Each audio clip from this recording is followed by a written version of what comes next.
In all these offensive categories. Wow. No surprise to see them first and third in pass touchdown percentage behind the play of Matthew Stafford and Sam Darnold, both teams outscoring their opponents by over 10 points per game.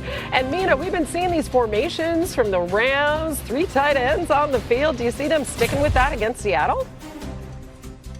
I think they're going to have to feel it out. This is fascinating to me because what the Rams have been doing over the last few weeks is putting 3 tight ends on the field, 13 personnel, and then when teams respond by playing with 3 linebackers, they're killing them through the air, right?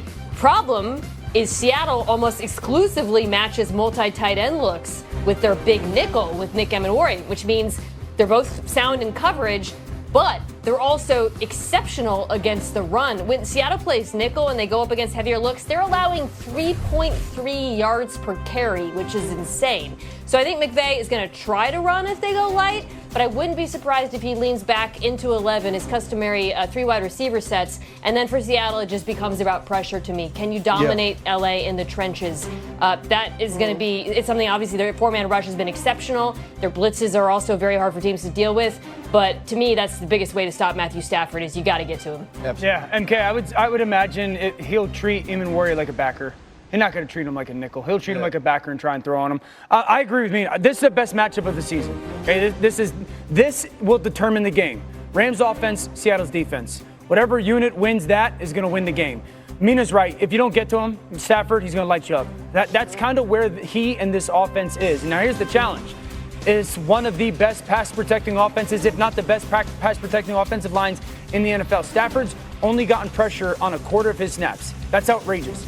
Now, Seattle gets pressure about a third of its snaps. Yeah. That's also outrageous. And so that highlight bottom part is the big deal, and that's attached to that 13 personnel, that max protection. Yeah. It's often a tight end, 2 tight ends, the back. So I think just a lot of scheme is going to go into this. If Seattle doesn't get to them, they'll lose. If Seattle can get them off this spot a little bit, make them uncomfortable, they got a shot. Yeah, I know you look at last week's game and the ability of Tyrese Knight in replacing Ernest Jones to get pressure in some of those spaces where he was added to the rush, whether it was simulated pressure, 5-man fire zone, those 2 DeMarcus Lawrence scoop and scores were just absolutely unreal schematic sort of execution by the Seattle Seahawks and Mike McDonald. What I look forward to this week, though, is the physicality of Seattle's defensive backs on the back end versus the Los Angeles Rams. When you watch Devontae play, when you watch Puka Nacua play, it isn't all about running the best route. It's about physicality at the catch point. It's about getting off of the line of scrimmage. And if they can win some of those battles as you add to the rush, I think that's extremely important. Yeah. Well, I can't wait for this one. We made our picks, and we are split down the middle. Mina and I are going with the Hawks. And I always feel like Mina knows, like, you know, with the Seahawks, She took the Seahawks by 1, Hannah. And, but she took the Hawks. It's close. Okay, excuse me. You have picked the exact same score for every game this season, 27 seasons. You do not get to say anything about the score. The scores are close, which is indicative of how good both of these teams are. And I can be honest, I picked the Rams because of where they played. Oh, but do you think they really have a home court? If this game was played in I believe Seattle has a home field advantage, which changes the game. Okay, can I just say Seattle's won 10 Can I throw one reason on the road? Absolutely. They're an unbelievable road team. Yeah. Can I throw maybe something no one's thinking about, and part of the reason why I think this game is a dead heat? Yes. The Rams just introduced a new guy as kicker. It's been a huge issue for them all year. I know we never talk about special teams, but it could be the difference. And easy for Bills receivers this season, in particular their wideouts. Buffalo's wide receivers rank 25th in yards per reception. They are not a threat downfield. They rank last in air yards per target. Quite the opposite with a running back or a tight end. First in the NFL in yards per catch and air yards. And then there's this from Bills reporter Elena Getzenberg. She reports tight end Dalton Kincaid has been ruled out of Sunday's game against the Bucs. I guess some good news, though, if you're looking on the other side. Khalil Shakir is headed in the right direction. He should be in good shape for the game. Dan, we heard your reaction there. What's going on with these Bills receivers? Yeah, so no one's getting open. I think that's the thing that we all have seen on tape. And the reality is it's kind of the same group that it was last year. But it's starting to show itself in kind of the butterfly effect of that. I mean, if you just go back to last week, this is the Dolphins. This ain't the Broncos. They're just getting strapped up. Now, here's what I would say. It's kind of elementary route concepts. You know, there's not a ton of stacks and bunches. You're not giving guys an advantage to get open. And so I would say this, and I think the world of them. This falls on Joe Brady right now, okay? Joe Brady's brilliant. He's brilliant. He's a fantastic offensive mind.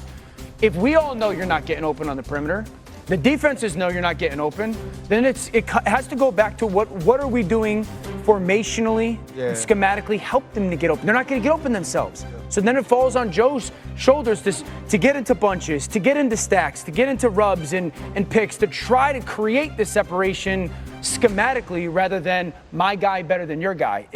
That has to develop quickly in this offense. But Daniel, if you go back to last year, I know both you and Mina know this, we saw all of those things from the past game. It was, in my opinion, why Khalil Shakir was able to have the success that he would have in yards after the catch. And so now, what's the change in the way that Joe Brady is attacking these things schematically each week? And the other thing we've seen is if the run game isn't working, everything goes to hell for this team. And Josh Allen is playing what Dan called hero ball in the negative sense, right? He's not waiting. He's impatient in the pocket. But there's also just a disbelief in the players on the outside. So this has to start with James Cook in the run game. Secondly, protecting the football. And then you're going to ask Josh to make some of those MVP level plays. That's the only way you beat the Tampa Bay Buccaneers.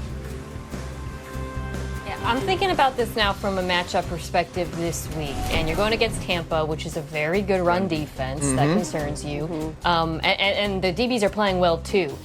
One thing you have to do is find a way to attack the backers in coverage. I know I'm a broken record with these Built Bucks games, but it is something they have struggled with. I think James Cook has to be a part of the passing game as well. I cannot emphasize that enough. I would consider also trying to put Reggie Gilliam on the field and play actioning out of those two back looks. That's their fullback, to try to create some space over the middle of the field. And then Allen has to play fast. Josh Allen's two of his three best games, of the season this year against the Chiefs and the first game against the Dolphins were also his two fastest time to throw games of the season. This isn't going to be an explosive offense this year. You accept that. Palmer back helps to some degree. But they can be efficient if he plays quickly and they attack Tampa where their weakness, and that's at linebacker. Meanwhile, we have some more injury news ahead of this matchup on the Tampa Bay side. And this probably doesn't come as a surprise. I know. Bucky Irving, Chris Godwin, both out again. It's so long with Bucky. You know what? Actually, it's been since week 5. These guys have been out so long. All right, so let's pick the games. And I don't hear gone.